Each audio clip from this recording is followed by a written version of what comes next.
तुम्हाला लक्ष ठेवायचं आहे की या फंक्शनचा डेरिव्हेटिव्ह इकडे कुठेतरी आला पाहिजे किंवा खालच्या फंक्शनचा डेरिव्हेटिव्ह वरती कुठेतरी आला पाहिजे. असे ते थेरम्स होते पहा. 4-5 थेरम लक्षात असतील तर पूर्ण एक्सरसाइज जमतो. नाहीतर काही जमत नाही त्याच्यामध्ये. तर थेरम महत्वाचे. खालच्या टर्मचा डेरिव्हेटिव्ह वरती दिसला पाहिजे किंवा या टर्मचा डेरिव्हेटिव्ह समोर दिसला पाहिजे. असं असेल तर तो थेरमचे बघा. आता या ठिकाणी थोडीशी ऍडजस्टमेंट करावी लागेल. म्हणजे काय करतो मी या कोसेकला थोडंसं बाजूला काढतो. काय होईल integration of sec raised to 8x आणि मी याला लिहू शकतो का 1 upon cosec x लिहू शकतो ना बाजूला मल्टिप्लिकेशन आहे ना.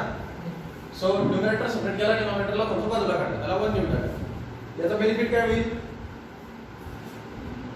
cosec चा जो फॉर्म्युला आहे तो in terms of sec of x tan of x आहे. म्हणजे आपण जर cosec चा म्हटलं ना तर cosec of x cot of x हे ठरलं ते tan of pi/2 मध्ये येतं. याचा डेरिव्हेटिव्ह इथे आणणं अवघड आहे बरोबर ना. त्यामुळे हा फॉर्म्युला डायरेक्ट वापरता येणार नाहीये. मग काय करा तुम्ही थोडंसं त्याला कन्वर्ट करा. थोडंसं स्मार्ट वर्क करावं लागतं इथे. या स्टेप जरा कॉम्प्लिकेटेड आहे लक्षात ठेवा. ओके कॉम्प्लिकेटेड क्वेश्चन आहे लक्षात ठेवा. कोसेकला थोडं वरती या म्हणजे 1 upon cosec म्हणजे काय असतं sin. 1 upon cosec म्हणजे काय sec raised to 8x आणि इथं काय भेटणार तुम्हाला sin of x. कळलं का 1 upon cosec ची व्हॅल्यू sin of x असते. आता प्रश्न इथं असा आहे की sin of x चा पण आपल्याला कोणती डेरिव्हेटिव्ह वगैरे भेटत नाही. मी काय करतो या sec raised to 8x मधनं एक sec x बाजूला काढतो. लक्षात ठेवा इकडे खूप इम्पॉर्टंट सबस्टिट्यूशन आहे. Integration of sec x raised to 8 होता ना तर मी sec raised to 7x into sec x लिहिलं चालेल का चालेल का. ऍडजस्टमेंट बघा मी कशी ऍडजस्ट करतोय. मला काय आहे मला डेरिव्हेटिव्ह आणायची समोर टर्म कोणाची तरी म्हणजे या sec x चा कोणीतरी डेरिव्हेटिव्ह आला पाहिजे. sec x चा डेरिव्हेटिव्ह असतो sec x tan x बरोबर ना. सो मला काय तयार करायचे sec x tan x. हां सुरुवातीला ते बिलकुल कळत नाही. क्वेश्चन कॉम्प्लिकेटेड आहे लक्षात ठेवा.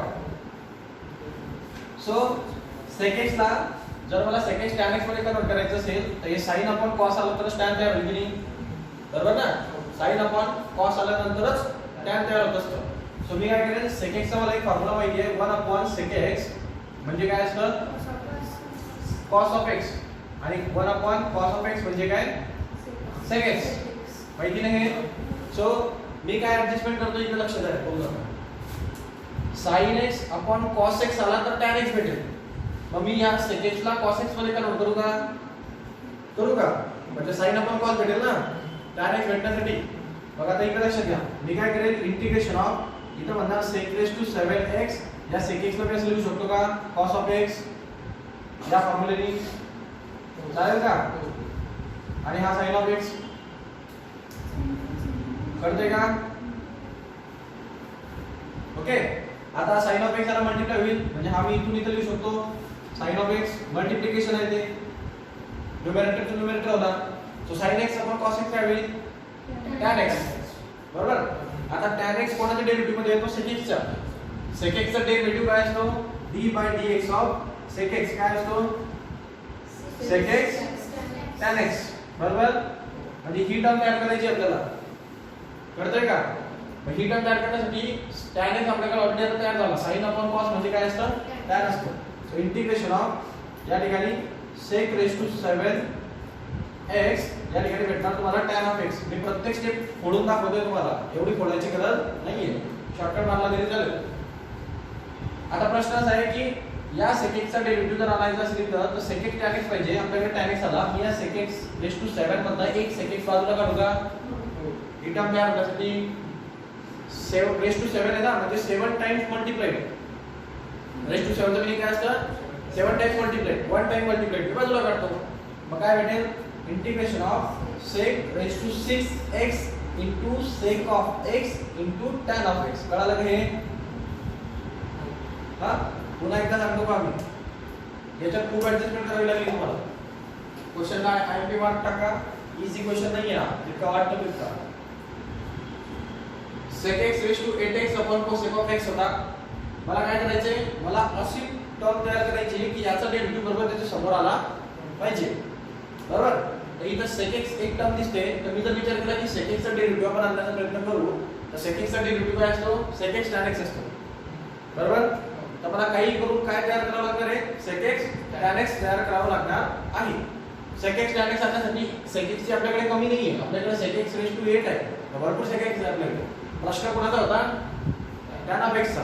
कसं केलं tan of x ला तयार?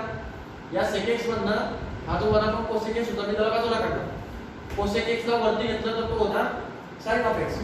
sin ला जर tan मध्ये कन्वर्ट करायचं असेल तर tan चा फॉर्म्युला काय असतो? tan of x जर करायचं असेल तर sin x upon cos x आणणं गरजेचं आहे. कळालं का? कळतंय ना? मग हे 1 upon cosec x sin x मध्ये कन्वर्ट झाले. मला आणायचं होतं tan of x. मग मी sin x च्या खाली कोण लागेल? मला cos of x लागेल की नाही? बरोबर की नाही? हा cos of x कुठून येईल? याच्यातला एक sec of x इकडे बाजूला काढा. बरोबर? तो sec of x रिसिप्रोकल करा तो cos of x होईल. कळतंय का? नाही. याच्यापेक्षा दुसरा ऑप्शन पण वापरता येतो तुम्हाला. तुम्हाला जे आणायचे त्याच्यात एक मेथड झाली, दुसरी मेथड. नवीन कसं आहे? तुम्ही आज डायरेक्ट लेक्चर आले त्याच्यामुळे शक्यता 0 आहे, निग्लिजिबल. कारण त्याचं कारण सांग. डेरिव्हेटिव्ह समजलं तर इंटिग्रेशन समजतं. डेरिव्हेटिव्ह झालेलं आहे का आधी? हां. मग डेरिव्हेटिव्ह नंतर इंटिग्रेशनचे फर्स्ट एक्सरसाइज नंतर जे फॉर्म्युले जातात ते समजून घ्यावे लागतील. म्हणजे बॅकअप लागेल 2-3 लेक्चरचा. त्याच्यानंतर हे कळायला स्टार्ट होईल. तुम्ही विधिकला येतात ना तेव्हा तो बॅकअप कंप्लीट करू. सध्याला फक्त लक्ष द्या, थोडंफार करून समजून घ्यायचा प्रयत्न करा की आहे म्हणून. ओके, बघा हे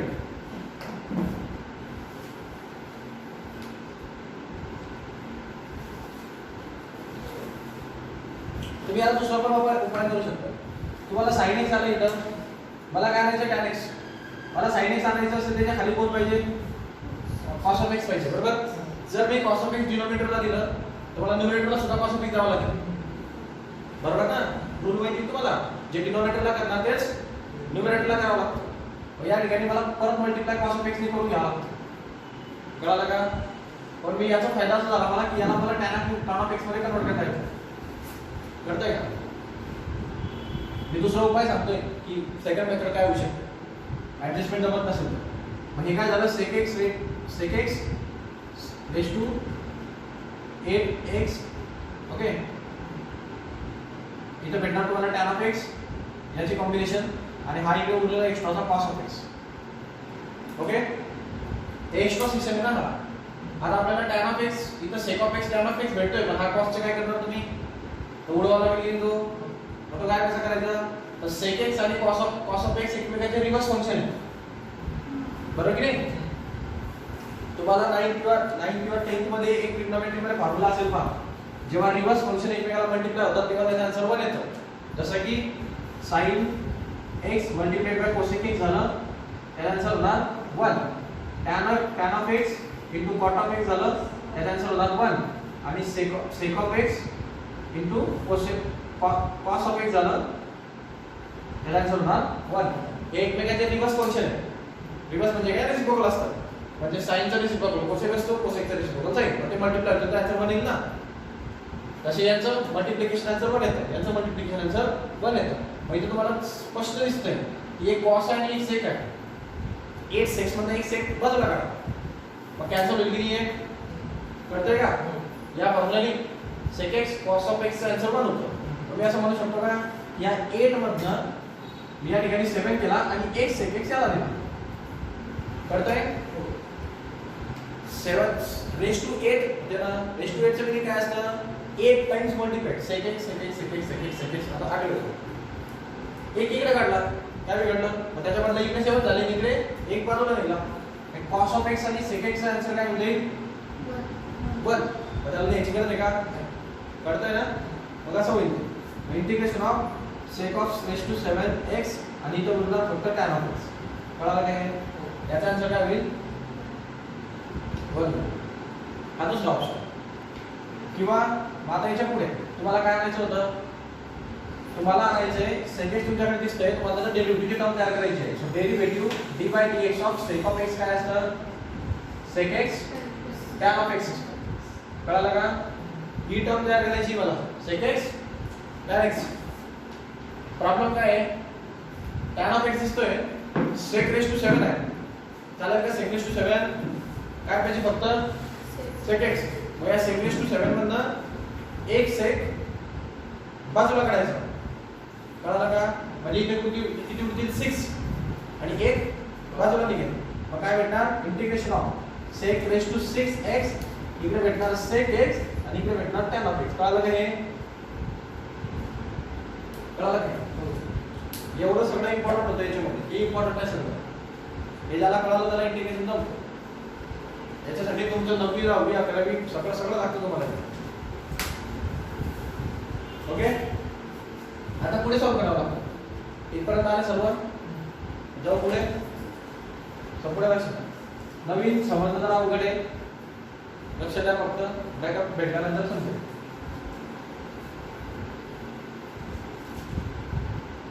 पुढे का याच्यानंतर काय करतो आपण? हा थेरम होता आपल्याकडे. जर कुठलं फंक्शन असेल त्याचा डेरिव्हेटिव्ह आपल्याला समोर भेटला. कुठलं फंक्शन असेल sec of x त्याचा डेरिव्हेटिव्ह आपल्याला समोर भेटतोय ना, sec of x tan of x. तर आपण त्या sec of x ला काय म्हणतो? t. सबस्टिट्यूशन रूल आहे ना सबस्टिट्यूशनचा. सो कोणाला t म्हणायचं? हा डेरिव्हेटिव्ह कोणाचा आहे? sec x चा. मग t कोणाला म्हणणार? sec x ला. सो आपण म्हणणार late t = sec of x किंवा sec of x with t. Okay, असं केल्यानंतर काय करतो मी? डिफरन्शिएट करतो याला. प्रोसिजर माहिती असेल तुम्हाला आता. सो डिफरन्शिएट करायचं याला. आफ्टर डिफरन्शिएटिंग काय भेटतं आपल्याला? sec of x चा डेरिव्हेटिव्ह काय भेटतो? sec x tan x आणि x चा डेरिव्हेटिव्ह dx. इथं dx dx असतं बरं का? कंटिन्यू होतो. हे विसरायचं नाही द्यायला. त्याचा पण रोल आहे. Okay, so sec x tan x आणि x चा डेरिव्हेटिव्ह dx असतो. तो घ्यावा लागतो तुम्हाला चेन रूलच्या हिशोबाने. आणि या t चा डेरिव्हेटिव्ह काय येणार? dt. कळतंय? Derivative of t dt, derivative of sec x tan x आणि x चा डेरिव्हेटिव्ह dx. कळालं? पुढे बघा. ही व्हॅल्यू तुम्हाला इथे दिसते का? कंप्लीट. ही व्हॅल्यू तुम्ही जी पण तयार करणार ती दिसायलाच पाहिजे तुम्हाला. त्याच्याशिवाय सबस्टिट्यूशन करायची नाही. मग sec x tan x dx ची व्हॅल्यू आपल्याला डायरेक्ट dt टाकता येईल का? टाकता येईल ना. आणि मी sec x च्या जागी t टाकू शकतो का? टाकू शकतो. सो सबस्टिट्यूट करा. या व्हॅल्यू ही व्हॅल्यू या इक्वेशन मध्ये, ही पण व्हॅल्यू या इक्वेशन मध्ये. ओके, सो काय भेटेल? Integration of sec of raised to 6 चा मिनिंग करू शकतो t raised to 6. sec x म्हणजे t, मग sec raised to 6 म्हणजे t raised to 6. आणि हे पुढची टोटल टर्मला dt म्हणता येईल आपल्याला. बरोबर की नाही? मग याला काय मिळेल? t raised to 6 dt. कळालं की नाही? हा, आता याचं इंटिग्रेशन करण्याची मोठी गोष्ट नाही आपल्यासाठी. Integration of x raised to n dx चा इंटिग्रेशन काय असतं? x raised to n plus 1 upon n plus 1 plus c. कळतंय? माहिती फॉर्म्युला. सो हा फॉर्म्युला वाटत नाही का? t raised to 6 कोणासारखा? x raised to n सारखा. n च्या जागी कोण आहे? 6 आणि t च्या जागी x. सेम फॉर्म्युला चिपकेल. सो फॉर्म्युला चिपकवा. x raised to n च्या हिशोबाने x raised to n plus 1 upon n plus 1. So या हिशोबाने काय झालं इथं? t raised to 6 plus 1 upon 6 plus 1 plus c. कळालं? हे कळालं का? x असतो तसं t लिहायला. n च्या जागी 6 आहे. So 6 plus 1 n plus 1 divide by n plus 1 म्हणजे 6 plus 1. ओके, हे लक्षात ठेवा. मग काय आन्सर भेटेल तुम्हाला इथून? t raised to 7 upon 7 plus c. Okay, okay. तुम्हाला क्वेश्चन x मध्ये दिलेला होता. आन्सर तुम्ही t मध्ये लिहू शकत नाही. याची गोष्ट आहे, तुम्हाला तुमचं नाव विचारलं तुम्ही गाव सांगू शकत नाही. मग तुमचं नाव सांगावं लागेल. मग तुम्ही तुमच्या गावावरून तुमचं नाव सांगा, काही सांगा, पण तुमचं नावच सांगा. कळालं का? मग आपल्याला क्वेश्चन जर x मध्ये दिलाय तर आपल्याला आन्सर पण x मध्येच द्यावं लागतं. आपण एक सबस्टिट्यूशन का करतो? आपल्याला इझी व्हावं म्हणून. सबस्टिट्यूशन काय म्हणतो आपण? हा, त्याचा ऍक्च्युअली क्वेश्चनची काही संबंध नाही. म्हणजे काय, हे कॉम्प्लिकेटेड होतं, त्याला मी सबस्टिट्यूशन केल्यानंतर मी की घेऊन गेलो. कळलं का? t raised to 6.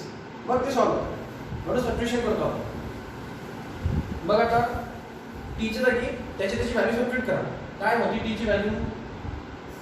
काय पकडतो आपण ठीका sec x, मग काय टाकायचं त्याच्या जागी sec x, म्हणजे इक्वेशनचा आन्सर असला पाहिजे sec of x sec x raised to 7 upon 7 plus c. Finish. कळलं का? हां करते का थोडंसं घेऊन टाका पटकन लिहा चला.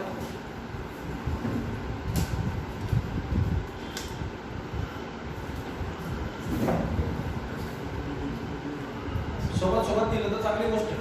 झालं का लिहून?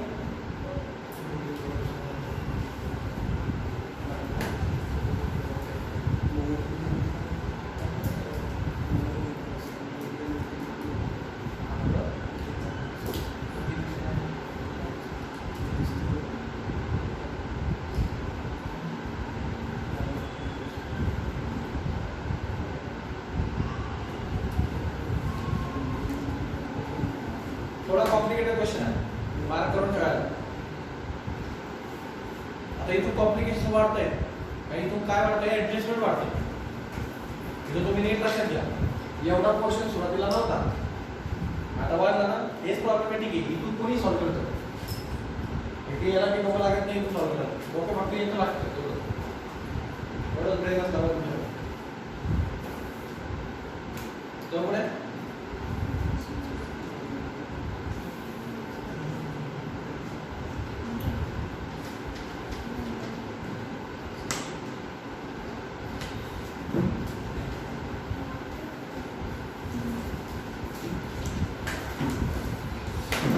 बघा 4 नंबरचा क्वेश्चन झालं का लिहून?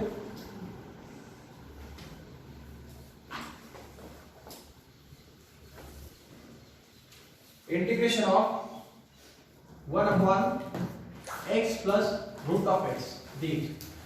क्वेश्चनला पाहूनच आपल्याला समजतंय की इथं रूट ऑफ x जर असेल तर रूट ऑफ x चा डेरिव्हेटिव्ह इथं तयार करणं गरजेचं होऊन जाईल.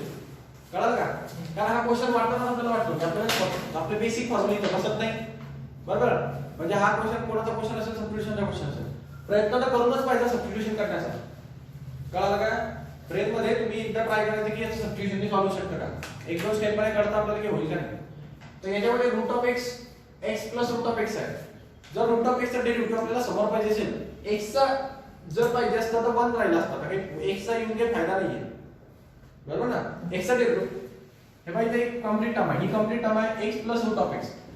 जर याचा डेरिव्हेटिव्ह काढला तर काय भेटेल 1 plus 1 upon 2 root of x भेटेल.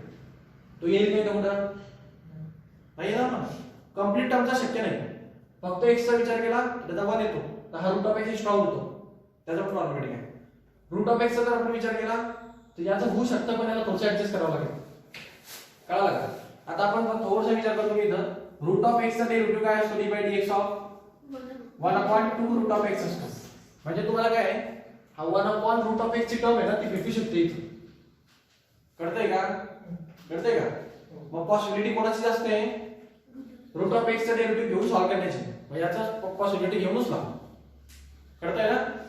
जजमेंट द्यावं लागतं, जजमेंट शिवाय शक्य नाही.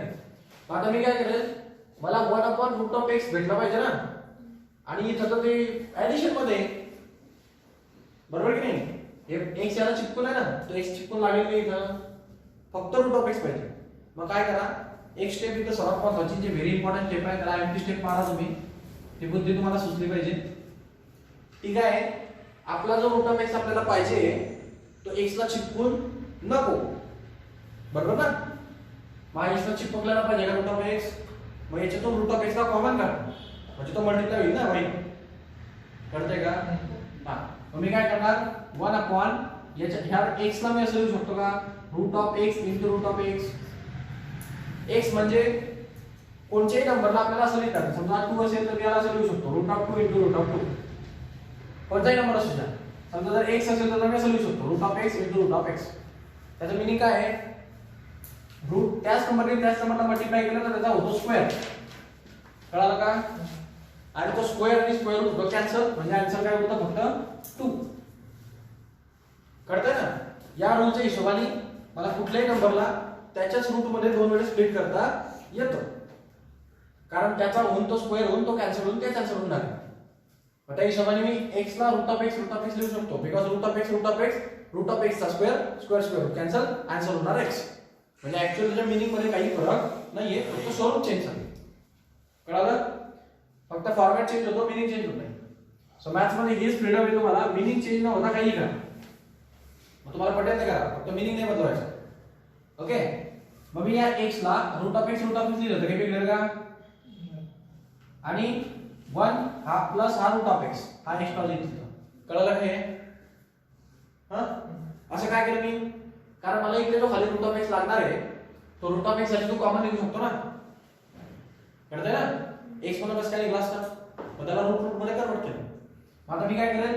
रूट ऑफ x दोघांमधून कॉमन काढेल. म्हणजे काय होईल? Integration of 1 upon root of x in bracket याच्यातनं रूट ऑफ x कॉमन निघेल तर एक रूट ऑफ x होणार आणि याच्यातनं जेव्हा निघेल तेव्हा इथं 1 होईल. कळालं का? याच्याकडे 2 रूट ऑफ x होते, एक उरला आणि रूट ऑफ x कॉमन काढणं म्हणजे डिवाइड करणं असतं. म्हणून रूट of x divide by root of x 1 होईल. कळतंय ना? सो ही स्टेप तुम्हाला माहिती. आता तुम्ही याचा विचार करू शकता. आता समजा आपण काय करू शकतो की रूट या टर्मला आपण जर t म्हटलं कंप्लीट ही टर्म, तर आपल्याला डेरिव्हेटिव्ह त्याचा इथे भेटते का? कारण 1 चा डेरिव्हेटिव्ह 0 असतो, त्याचा काही रोल नाही. बरोबर? आणि रूट ऑफ x चा डेरिव्हेटिव्ह आहे ना 1/2 रूट ऑफ x, त्याचा रूट ऑफ x इथे आहे. नाही कळलं? हे बघा, जर या टर्मचा तुम्ही डेरिव्हेटिव्ह घेतला d/dx ऑफ एक रूट ऑफ x प्लस 1 या टर्मचा, तर काय आन्सर भेटेल तुम्हाला? आन्सर भेटेल याचा भेटेल 1/2 रूट ऑफ x आणि त्या 1 चा भेटेल 0. बरोबर? ब्रेन मध्ये डेरिव्हेटिव्ह इतक्या फास्ट, तेवढं डोकं फास्ट चालतं. डेरिव्हेटिव्ह दिसणं खूप गरजेचं आहे, त्याशिवाय समजणार नाही. काम करतो मी असं. रूट ऑफ x प्लस 1 चा derivative 1/2 root of x plus 0 होतो. हा 0 घेतला काय नाही घेतला काय फरक पडत नाही. आता 1 रूट ऑफ x ची टर्म तुम्हाला इथे दिसते की? कळतंय का? म्हणजे ही जी टर्म तयार व्हायला पाहिजे होती ती आपली होते, फक्त 2 ची अडचण आहे. आता 2 कॉन्स्टंट नंबर आहे, त्याचा काही प्रॉब्लेम नाहीये, त्याला टाकता पण येतो आणि काढता पण येतो. टाकायचं कसं? जर डिनॉमिनेटरला मल्टिप्लाय केला तर न्यूमरेटरला पण मल्टिप्लाय करून टाका. कॉन्स्टंटचा इंटिग्रेशन डेरिव्हेटिव्ह मध्ये तेवढासा रोल नाहीये. सो ते टाकता पण येतात काढता पण येतात, त्याला ऍडजस्टमेंट करण्याची गरज पडत नाही. ओके. मग काय करू शकतो मी? मला जर या ठिकाणी कोण पाहिजे होतं?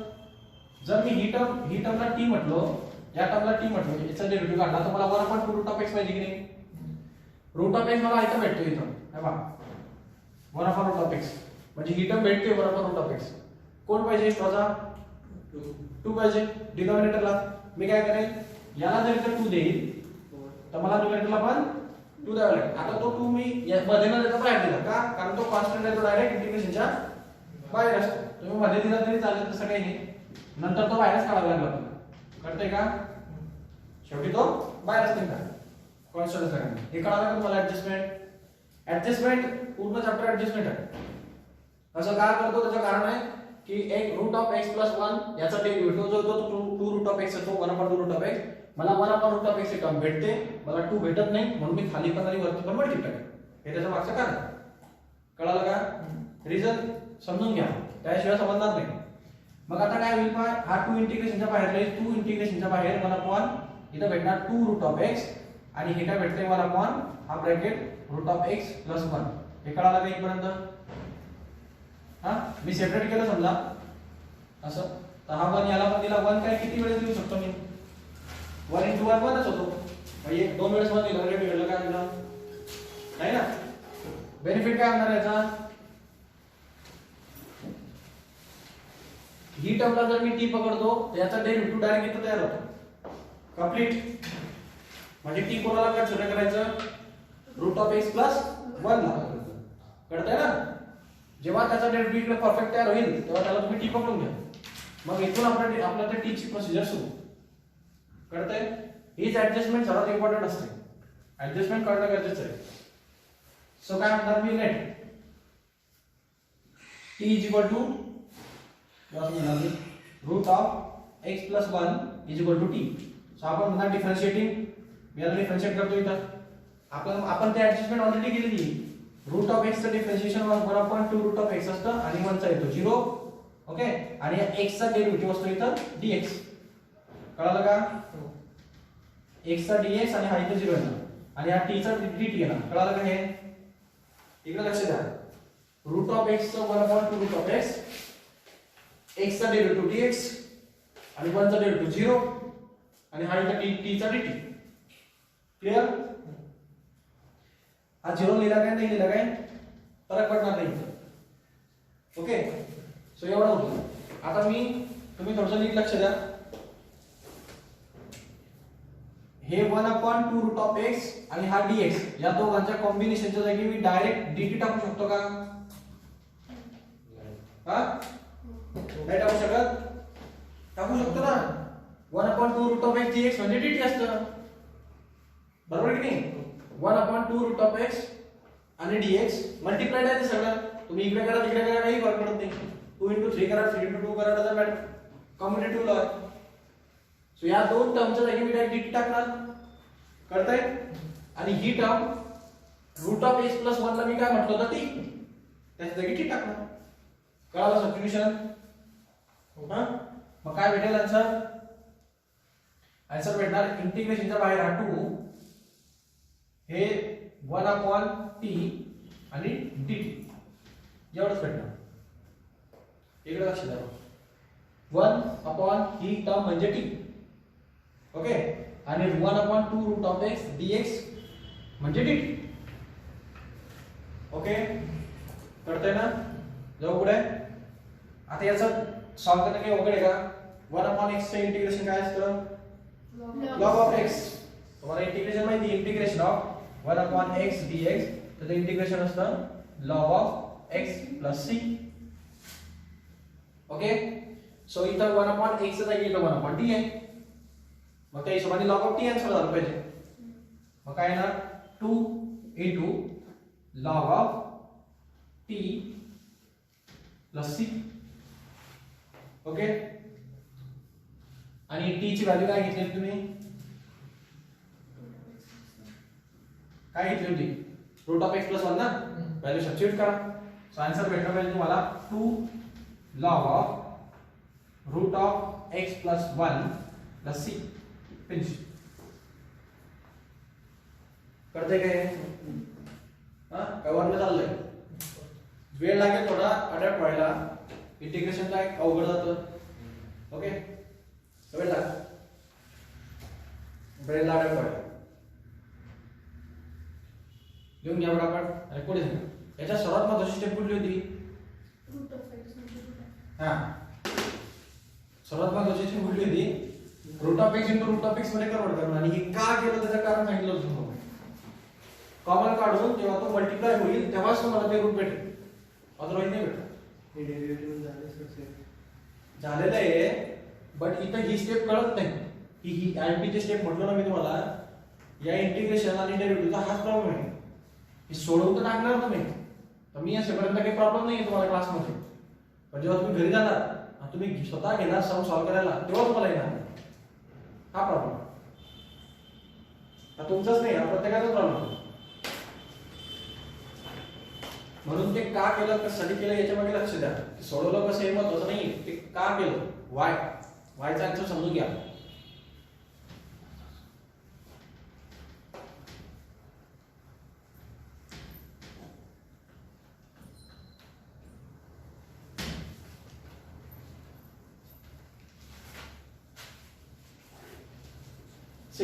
नेक्स्ट क्वेश्चन पहा. इंटिग्रेशन ऑफ, फिफ्थ नंबरचा question, integration of 5 raised to x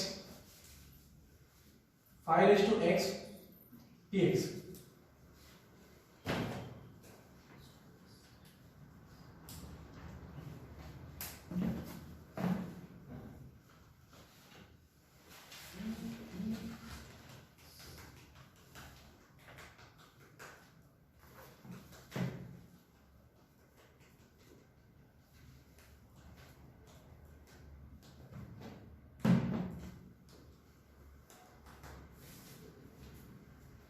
झाले? आता इकडे लक्ष द्या. याला सॉल्व्ह करण्याचे दोन ऑप्शन आहेत तुमच्याकडे. एक तर तुम्ही एक्सपोनेंट आणि पॉवरचा रूल वापरू शकता. किंवा डायरेक्ट सॉल्व्ह करा, काय अडचण नाही. ओके, एक्सपोनेंशियल पॉवरचा रूल वापरला तरी सेम आन्सर भेटेल, डायरेक्ट सॉल्व्ह केलं तरी सेम आन्सर भेटेल, तो अडचण नाही. याने इथं डायरेक्ट केलंय. एक्सपोनेंशियल पॉवरचा रूल काय म्हणतो, a⁻m⁻n जर असेल तर तुम्ही याला अल्टर करू शकता. कळलं का? आठवलं का? हे तुम्हाला आठवत असेल. हा रूल मी तुम्ही ह्या x ला इथं आणि या फाईलला इथं घेतो तर तुम्हाला ही टर्म इथं तयार होणार दिसते. याच्याने तुम्ही सॉल्व्ह केलं तरी चालेल. कळलं का? किंवा दुसरा ऑप्शन आहे जो यांनी डायरेक्ट यूज केला. डायरेक्टचा कधी पण छान आहे कारण हे विनाकारण स्टेप वाढवून काही अर्थ नाही त्याला. डायरेक्ट मध्ये काय तो काय विचार करतो तुम्हाला, हा a⁻x चा फॉर्म्युला बसेल इथं डेरिव्हेटिव्हला. a⁻x चा डेरिव्हेटिव्ह काय असतो, d/dx of a⁻x log of a. बरोबर की नाही? हा तुमचा डेरिव्हेटिव्हचा फॉर्म्युला आहे. तुम्हाला इथं वाटत नाही का a म्हणजे कॉन्स्टंट नंबर, म्हणजे जसं की 5x है ना, ते वाटतंय ना 5x. म्हणजे मी जर 5x घेतलं तर त्याचा डेरिव्हेटिव्ह काय झालं पाहिजे, 5x log of 5. बरोबर की नाही? त्या हिशोबाने वरच्या फॉर्म्युलाच्या हिशोबाने असं झालं पाहिजे की नाही.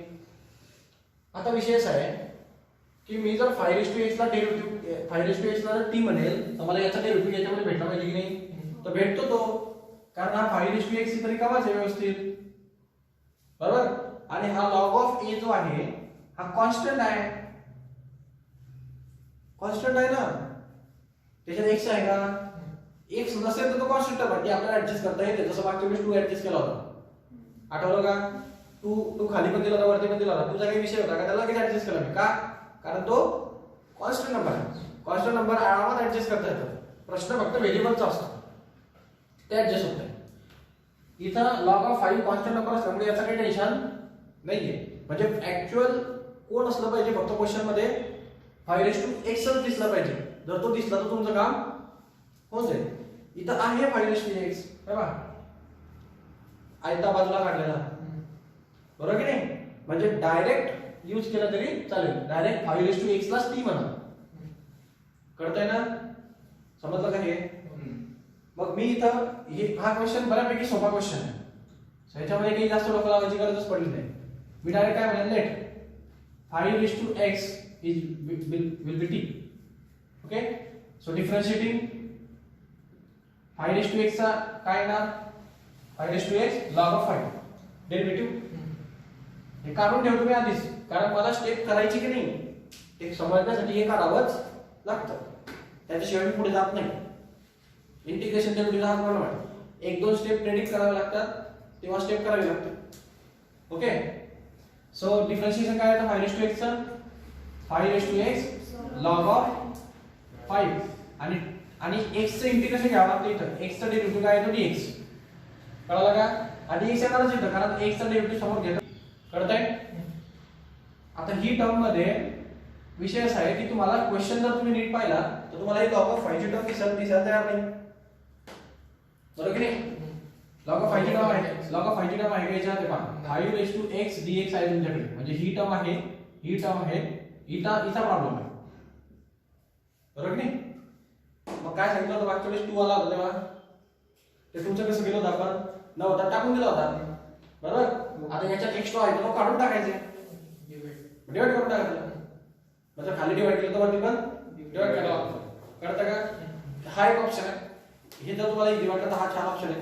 नाहीतर मग तुम्हाला या डेरिव्हेटिव्ह मध्ये इथं जी टर्म दिसते म्हणजे तयार होत नसेल आणि तो जर कॉन्स्टंट नंबर असेल, काय म्हणतोय मी, कॉन्स्टंट नंबर आहे, log of 5 कॉन्स्टंट नंबर आहे, तर हा तुम्हाला प्रॉब्लेमॅटिक आहे. तर याला उचला, म्हणजे राहू दे सध्या इथं log of 5, याला उचला तुम्ही आणि इकडे शिफ्ट करून टाका.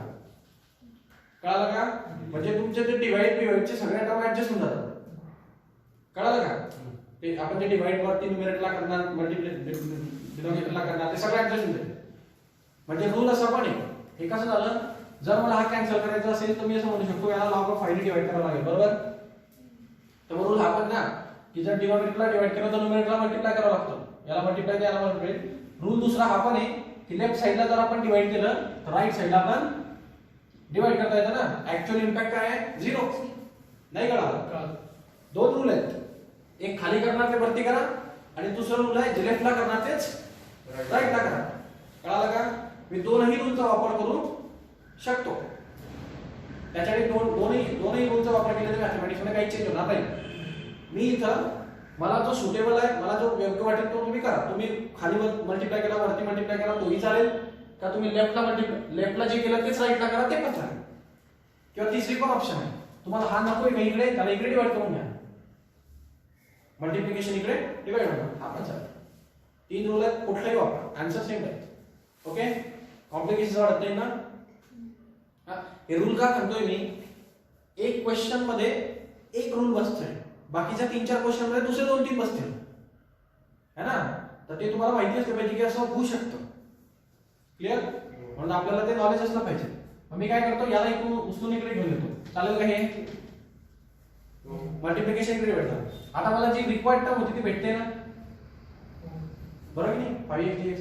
मग आता फक्त मी काय करेन, या टर्मच्या जागी dt टाकण्याऐवजी dt बाय log ऑफ 5 टाकेल, बरोबर की नाही, एवढंच फरक. ओके, आणि मग सबस्टिट्यूट करा, हे t ची व्हॅल्यू याच्या जागी टाका. सो इक्वेशन मध्ये सबस्टिट्यूट करा, इक्वेशनला स्टार लावून द्या वाटल्यास. So put in equation number 1 equation star. So integration of 5 raised to x आहे, म्हणजे हे एवढी वरची टर्म 5 raised to x, याला आपण t म्हणू शकतो का, 5 raised to x म्हणू शकतो ना t. आणि ही जी पुढची टर्म आहे 5 raised to x dx, याला मी dt upon log of 5 म्हणू शकतो का. इक्वल आहे की सगळे, कळतंय ना. हा टाका, मग काय होईल, 5 raised to हे 5 raised to x ला मी t म्हणू शकतो. सो इथे मी लिहिला t. ओके, आणि हे complete 5 raised to x dx याला मी म्हणू शकतो dt upon log of 5. So इथे लिहिणार dt upon log of 5. कळलं का, जमतंय. log of 5 कॉन्स्टंट नंबर आहे, तो कधी पण कसा असतो इंटिग्रेशनच्या, कॉन्स्टंट नंबरचा विषय नाही इंटिग्रेशन डेरिव्हेटिव्ह मध्ये. डायरेक्ट इंटिग्रेशनच्या बाहेर त्याच्यामध्ये x दिसत नाही, त्याचा विचारच करायचा नाही. ओके, त्याला एक इंटिग्रेशनच्या बाहेर लिहायचं, याच्यात x होता का इंटिग्रेशनच्या बाहेर. हा 5 हा आता x म्हणजे इथे t आहे समजा, वरती x असेल तर खाली t येतो. t x हे व्हेरिएबल आहे, व्हेरिएबल सोडून जे आलं ते कॉन्स्टंट असतं. म्हणून इथं t असल्यामुळे हा राहिला, मध्ये dt असल्यामुळे हा राहिला इथं, म्हणजे 5 raised to t राहील आणि dt राहील. कळलं, कारण त्याला व्हेरिएबल. आता 5 raised to t तर इंटिग्रेशन काय येईल, इंटिग्रेशन काय असतं, integration of 5 raised to t a raised to x dx. चं इंटिग्रेशन काय असतं, a raised to x upon log of a plus c. Correct, हा फॉर्म्युला झालेला आहे. a raised to x चं इंटिग्रेशन काय असतं, a raised to x dx चं इंटिग्रेशन असतं a raised to x upon log of a plus c. इथं वाटत नाही तुम्हाला की हे 5 raised to t a raised to x सारखं, म्हणून a म्हणजे कॉन्स्टंट नंबर, x म्हणजे व्हेरिएबल. सो इथं पहा 5 हा कॉन्स्टंट नंबर आणि t हा व्हेरिएबल. सो लावा तो फॉर्म्युला, काय भेटेल मग, 1 upon log of 5 into 5 raised to t चं इंटिग्रेशन काय येणार, 5 raised to t, बरोबर ना, a raised to x divided by log of a. मग इथं log of 5 होईल. कळलं का, हा हो. log of 5 चा स्क्वेअर होऊन जाईल इथं, 2 वेळेस आला ना, 2 टाइम्स. मग काय होणार आहे बा, हा log of 5 आणि हा log of 5, log of 5 into log of 5, log of 5 चा स्क्वेअर. आणि आपण आपण लिहू शकतो इकडे म्हणजे 1 upon log of 5 चा होल ब्रॅकेट स्क्वेअर लिहिलं तर काही वेगळं का, कारण 1 चा स्क्वेअर किती असू शकतो, 1 चा स्क्वेअर 1 किती टाइम घ्यावा तुम्ही, काही प्रॉब्लेम नाही. सो होल ब्रॅकेट स्क्वेअर लिहा, किंवा तुम्ही असं लिहू शकता फक्त की log of 5 चा स्क्वेअर झाला फक्त, बस असं पण चालेल, काही अडचण नाही.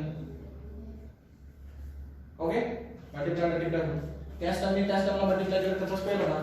राहिला प्रश्न 5 raised to t चा, t ची व्हॅल्यू टाकून द्यायची. शेवटी तुम्ही जे घेतली होती काय घेतली होती तुम्ही, 5 raised to x टाका, ती व्हॅल्यू द्यायची. सो 5 into t ची व्हॅल्यू होती 5 raised to x आणि हा plus c. This is your last. Clear आहे, कळतंय का. त्याला होता सबस्टिट्यूशन, हा सबस्टिट्यूशनचा पार्ट.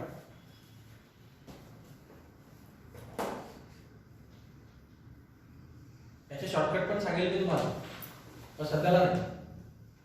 काय आहे, सध्याला शॉर्टकट सांगितलं तर बोर्डमध्ये मार्क्स नाही पडणार.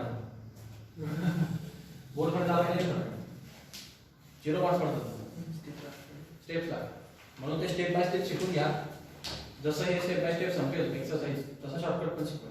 नाही किती वाजले? 10:05 झाले का? ठीक आहे थांबा.